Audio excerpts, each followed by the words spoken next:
Welcome to a new edition of the Famous Interviews with Joe Dimino series. On this episode, we talk with software developer and founder of CustomMobile.app, John Lee. His boutique agency builds individualized mobile apps for podcasts starting at just $25 a month. Over this conversation, we cover his day job, business, and have a wide-ranging conversation about many things like podcasting, meeting dignitaries, and so much more.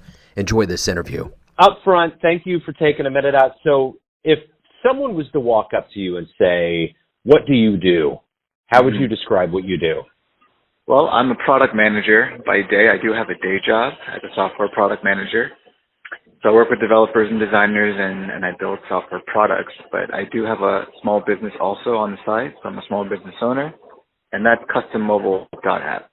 I make mobile applications for content creators like yourself. I've been focusing on podcasters for the past year or so since I started my business. And the idea there is I enable podcasters to have their own branded app on the app stores.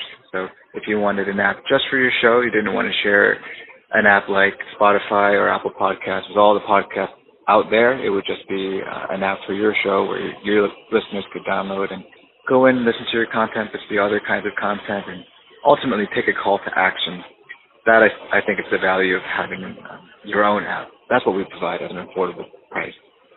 So I'm curious, I'm doing the podcasting, obviously, and I've just noticed that there's been a pretty big increase, not only in podcasts, but in the interest from the consumer. Are you noticing that there's been kind of a spike, maybe because of the pandemic? I'm not exactly sure why, but have you noticed that there's been a spike in not only interest, but in podcasting overall? Yeah, I think that trend's been going on for about 10 years, right? I think it did hit an inflection point probably a year or two ago. It's become a pretty hot area for business to come in, marketers, advertisers. But I fell in love with podcasts, like listening to podcasts, I want to say 5 or 6 years ago, and I haven't looked back. It's the primary way I consume content now, just listening while I'm doing other things. As a father and a full-time employee, there's not much time to sit and watch content. So for me, it's been a great way to continue learning and listening to content while exercising and getting other stuff done physically. I think the one thing that I've noticed is that probably for a lot of podcasters out there, it's kind of a second job. It's something that people do in addition to what they're already doing. Mm-hmm. So as someone that's branding a custom app for people that have a second job, obviously they need to hopefully make money off of what they're doing. What are podcasters doing to do that? Are they using Patreon to do that? Are they getting sponsors? Like, how does a podcaster that has good content go out and garner some income so that they can actually pay for these things like custom apps that you have? How does that happen? Well, I think you mentioned it. It all starts with good content, right? If you don't have good content, you're not going to grow the listenership you need to monetize your show. So it has to start with good quality content. And then what I've seen with my clients is they're not huge shows. I mean, some of them are very large, but most of them are not. They grow their audiences slowly over time. And I think, from what I'm seeing and hearing, the trick is to monetize the audience you have. So making sure that your listeners are in touch with you and you're in touch with them, and they have a path to, we call it conversion in like the business world, but converting listeners to customers. And that can look very different for each show. That conversion or call to action can be sign up to my email list, sign up to my newsletter. So a lot of podcasts have merchandise to help monetize the show. They may have branded hats and shirts as a way to generate income off their content. A lot of podcasters, like you said, have Patreon, a membership program, so that their listeners can contribute to the life of the show and it continuing growing. So growing that paid membership and giving your listeners, however many there are, the opportunity to support the show and make that as easy as possible. I think these are some of the tactics I've seen for small and growing shows. As the show grows and, of course, it gets very popular and you have a very large listenership, then advertising makes more sense. and then it's just about managing this, how quickly that show will grow and scale. It becomes a different animal, I think, at that point. But the majority of content creators start their shows as side gigs, like you said, and it grows over time. And just being smart about the side project, and it's having the intention to turn it into a self-sustaining business, having that mindset from the start, I think really helps. How did you get into your line of work? How did you get into software development? Talk to me a little bit about kind of where you were born and raised and how you got this desire to do this. Yeah, this is a long process, actually. So I've only been in software for 6 or 7 years. I got into it in my early 30s. So I've had a whole life before then. Obviously, studied a completely different subject in undergrad. I was in biology. Worked in nonprofit for a while. So it took me a couple of years to figure out what I wanted to do, but I kind of fell in love with what we would call today product management around 6 or 7 years ago. And yeah, I've kind of moved my way into it, started in marketing and then tried to move my way into it because I found myself just thinking about building my own products all the time outside of work, talking with friends, trying to think of apps to build, frankly. Like many people wanted to build an app, I still want to build an app. It's just, I caught the bug then, and I've been moving my career in that direction ever since.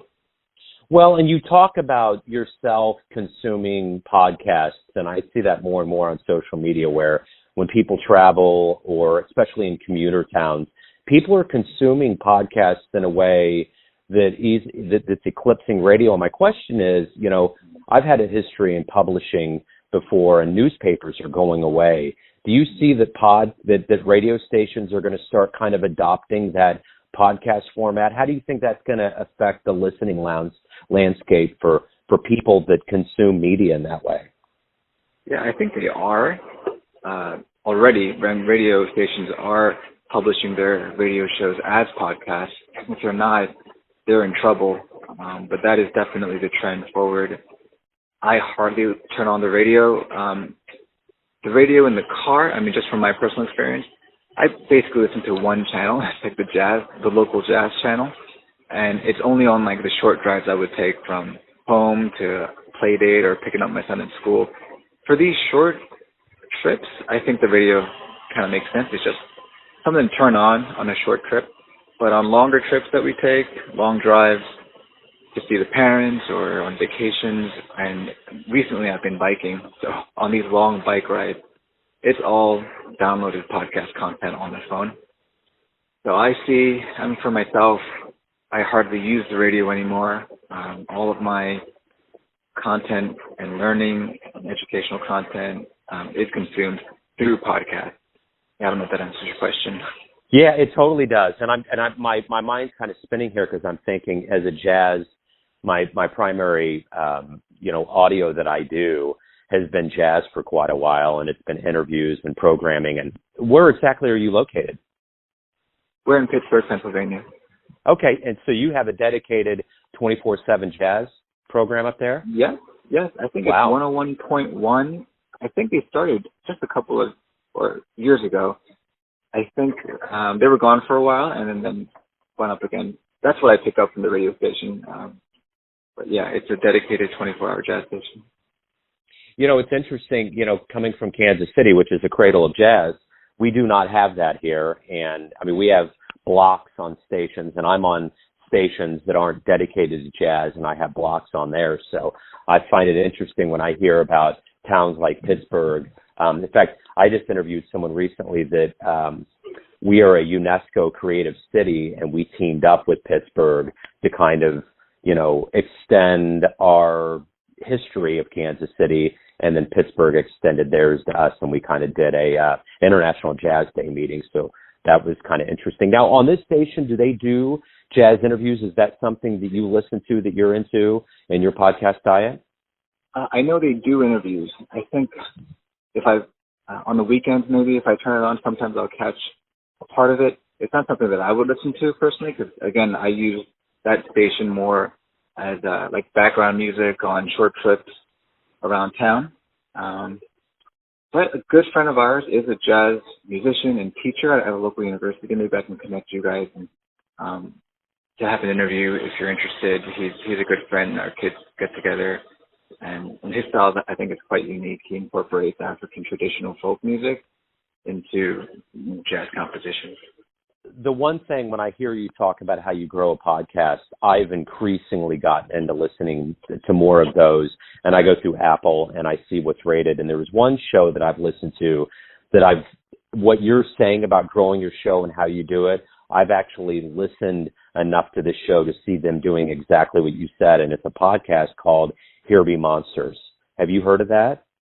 I think so, but I haven't listened to it. What is it about? It's really interesting. The host is Jeff Entman, and what he'll do is he'll dive into all kinds of like deep, mysterious kinds of things about our world, whether it's, right now I'm listening to one about, early primates and discovering kind of mysterious creatures and how we developed from hominids to where we're at now.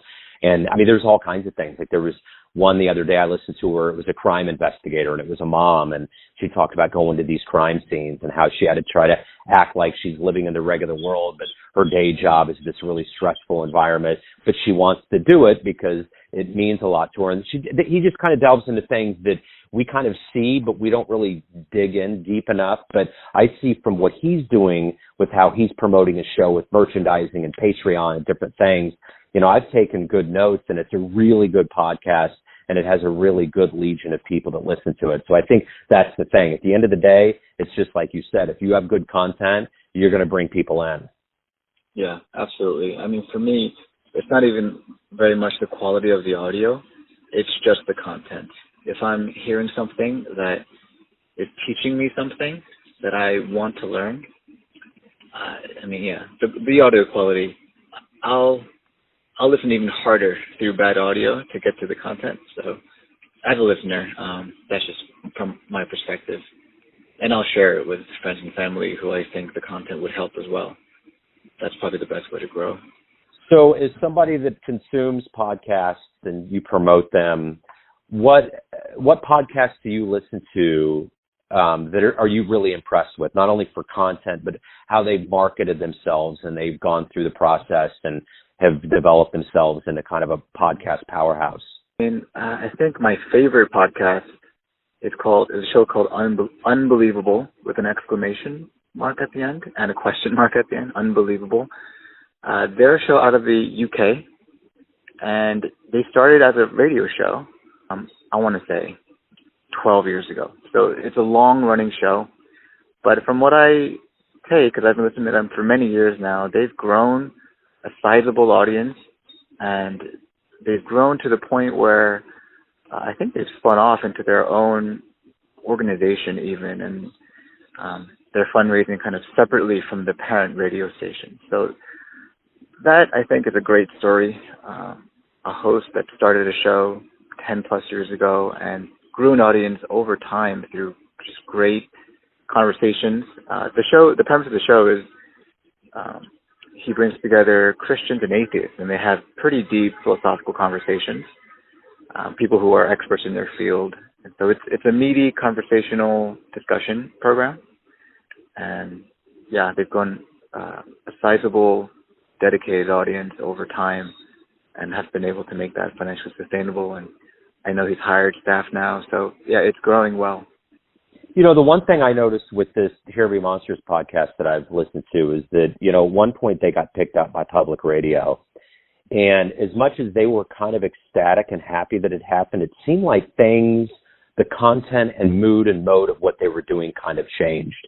Now, while there was financial relief, it seemed as though there was a little bit of them that lost that edge that they have. So my question to you is that when you think about the world of podcasts, and obviously people want to get themselves funded, do you think it's good for people to stay independent and find more aggro ways of keeping themselves funding so they retain that integrity of their show? Or do you think it's the ultimate goal to get picked up by a bigger fish that, you can get funded by?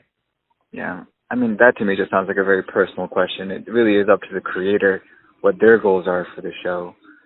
I can imagine creators having both of those goals. the one creator just wanting to maintain creative control and not give that up, and grow an audience maybe over time, like the show Unbelievable. I think they've definitely maintained their mission and ethos and grown into other channels like conferences, in-person conferences, and things to expand. But it feels like they've been able to maintain the spirit of that show.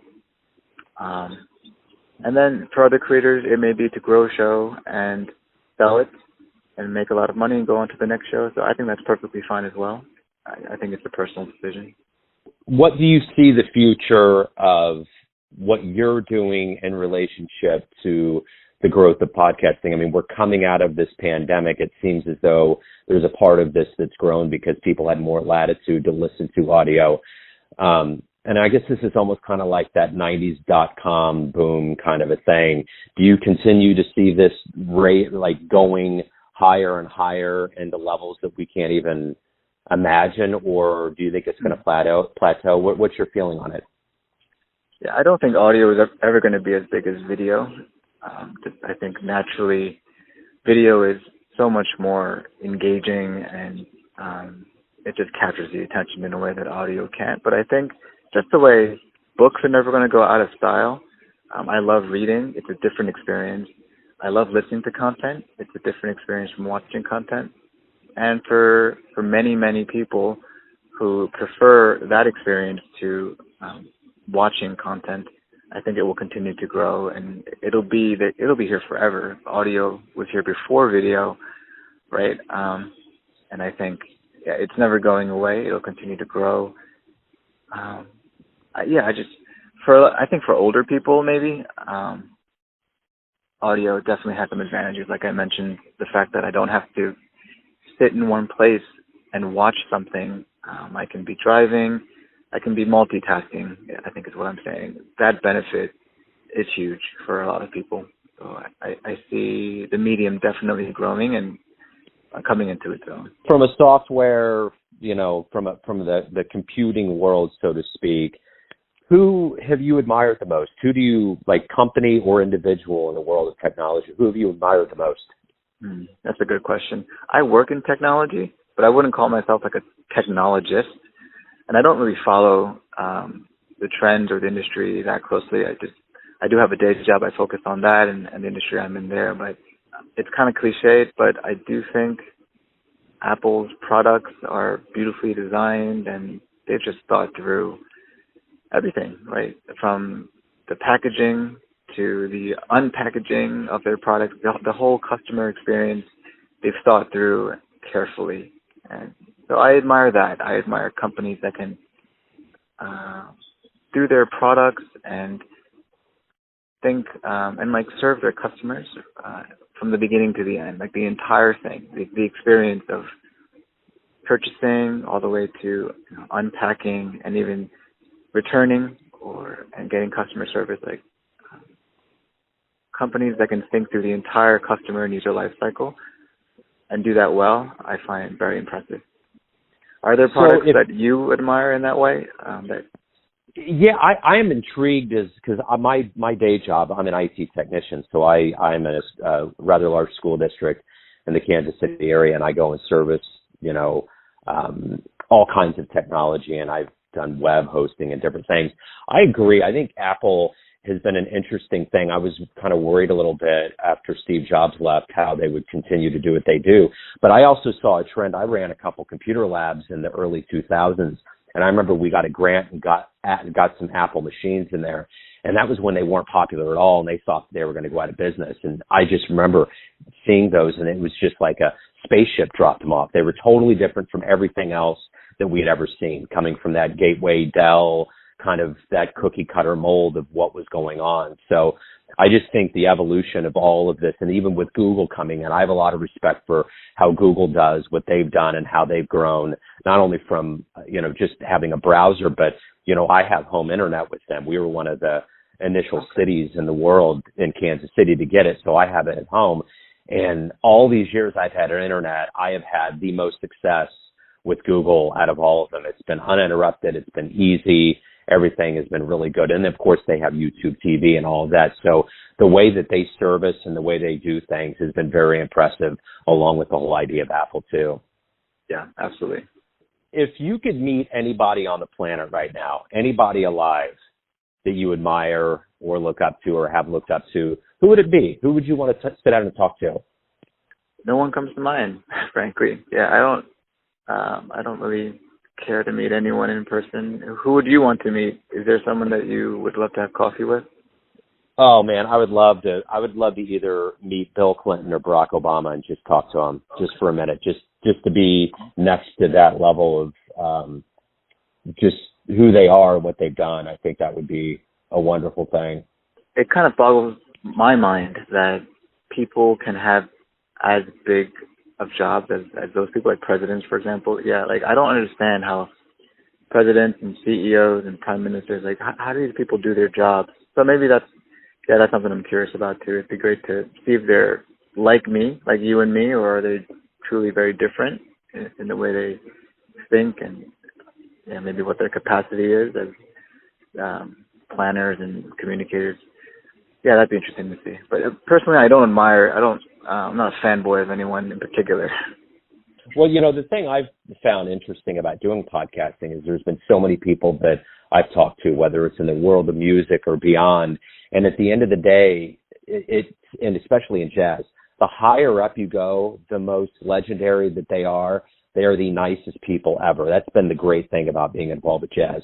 They are kind, they are humble, they are grounded, they're human. And I think that's the thing that I've noticed more and more with doing a lot more podcasts with people that aren't necessarily musicians, is that there is this level that's totally human. Like those people that run big companies or that are politicians that have to go through all of this constant critique, at the end of the day, they do exactly what you and I do.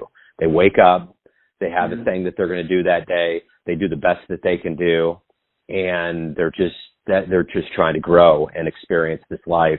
And you realize that on a very cellular level, and that's what I've noticed about so many people is that, I was talking to a musician yesterday, and her husband is the brother of tennis player John McEnroe, and he was one of the first people that got COVID.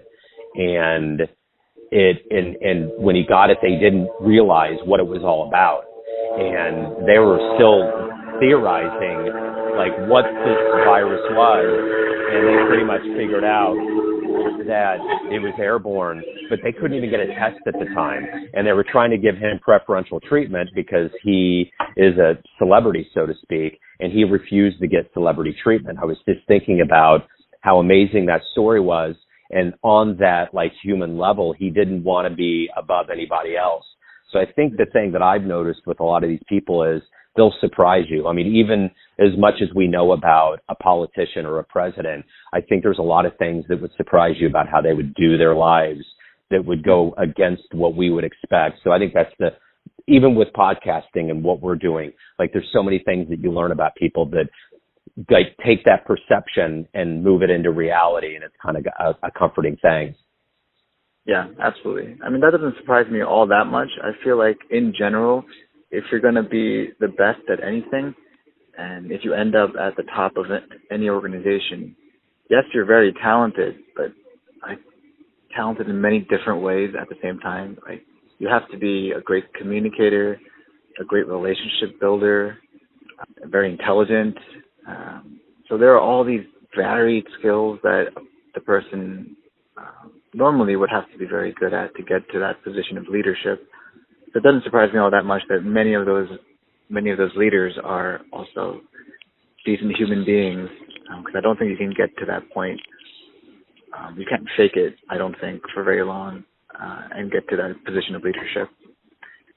I'm sure there are some, but as a general rule, that's kind of my hypothesis. Well, and I think that's interesting about going full circle with what we were talking about with podcasting and your branding these shows. I think that's the same thing with people that have these shows. It's a delicate mix of how they meter this talent to create good content, but on the back end, they don't have a company working for them. So they have to kind of do this on their own. And then if they get good, they have a company like you that can brand their own channel and their own app, and then it starts kind of branching out into something that's more of a brand, because I think it's an idea and you have to kind of learn as you go, because that's, when you have a dream, it's like all of these other things are into it that you don't know about. So you have to do the best you can. Like you said, with these people, there's so many things they have to be good at. You can't just be pigeonholed into one thing. You have to be very diversified to, I would imagine, be successful at what you do. Yeah, I agree. I feel like every podcaster is a small business owner, is an entrepreneur, and there are way more things we don't know than we do know, obviously, and we need to know. So it's a great learning journey as well. I feel like starting a business has been an incredible learning journey, and I'm realizing as I get older that there isn't many things better than learning. It's something that we took for granted as younger people, but growing up, it's probably one of the best things there is about life, and it can never stop. Yeah, I have a couple of teenagers at home, and I realize that, there's that saying in your teen years where you haven't figured out, like, it's absolute. Like, parents and whoever else around you that keep telling you the same thing, you're like, you got a better answer for it. And when you watch that in person and think about your life, like later on in life, they're going to realize what people were saying around them, and you just have to experience it. That's a part of growth, Yeah. I feel like, going through the school system, a lot of the emphasis is on learning the content, like learning what you need to know to make the grade, move up, get through the system, pass the test. And then it took me many years after school, like graduating from university and living as an adult, to maybe relearn the joy of learning in and of itself. And I think that's what really carries people through the rest of their lives. It's the joy of actually learning and not being maybe daunted by the fact that we don't know everything right now, not being so stressed about that, but getting excited about the process of learning and the privilege and an opportunity to learn. So that's something I'm working on myself. Well, and I think sometimes with kids, and teenagers, they think, I don't need to know this for the future. And I try to explain to them, your brain's a muscle. It's the strongest muscle in your body. So even if you don't necessarily think you need that, it's going to develop your brain in a way that will allow you to have more capacity for the things that you do want to learn. And what if you do use it at some point, even if it's a language or it's some level of math, it's still exercising these things that make people like former presidents do what they do, because they had an insatiable curiosity for knowledge, and it just allowed them to be more well-rounded. But when you explain that to the youth, I think sometimes they glaze over. They don't get it. I think you have to be around on the planet long enough to get that notion. Yeah, no, that's fair. Even for me, it's difficult to put the time in to learn things that aren't applicable to my life immediately in the short term. So I definitely can understand that feeling. But yeah, it's good to have a well-rounded education, and we all have to learn things. Everything becomes difficult, right? Even if you love a certain topic, when you start to dig deeply into it, it gets difficult, and there are sluggish parts to it that we have to slog through, maybe for it to open up and we get to a deeper understanding and enjoyment of the topic. So I think, building that resiliency, that not being put off by when things get hard, because everything gets hard eventually. And if you really want to go deep into any subject or get really good at any particular skill, there's practice involved. There's that consistency and discipline involved. So, I think all of that is just part of growing up. Well, and I think about the horn of plenty that we have and the war of knowledge out there, and I think about that kind of like podcasts. If you really start looking in, there's so many podcasts. I think sometimes it's almost too much for people to wrap their brains around. You really almost have to go in with the goal in mind. I've gone through some of the top 10 lists and been successful, but I think there's so many out there that you just kind of have to have an idea of, I guess it's kind of like going into Netflix or something. You just have to be in that mood and say, what do you want, and kind of go from there. So, recently, like you said, there's just too many podcasts, and I don't look at any top 10 lists or anything like that to discover new content. Recently, the way I've discovered new shows is I want to learn something. So I'm in product management, and I wanted to learn a particular aspect of it called ethnography. So I use my Google Podcast app as a search engine. I go in there and I type product management ethnography and see what episodes appear, and I test try the episodes I find there, and if I like a show, then I'll subscribe. So that's been a way that I've been discovering new shows to follow as regards my professional development.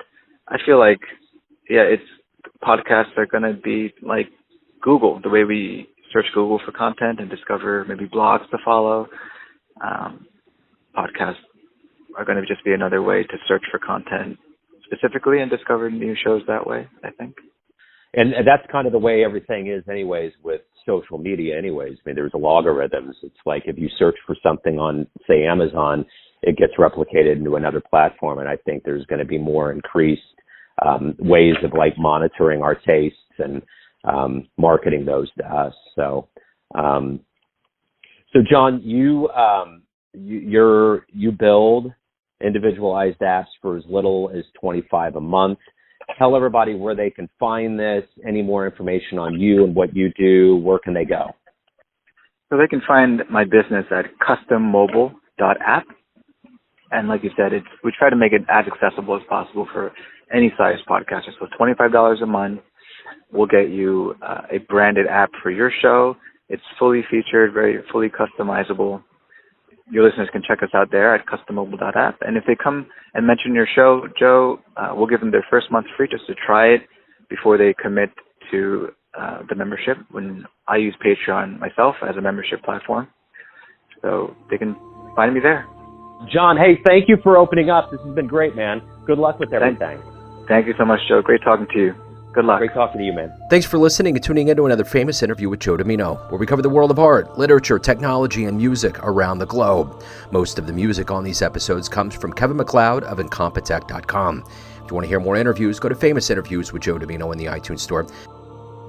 You can watch this on the Neon Jazz YouTube channel, and for everything Joe Dimino related, go to joedimino.com, where you can donate to the cause and keep us going via PayPal or Patreon.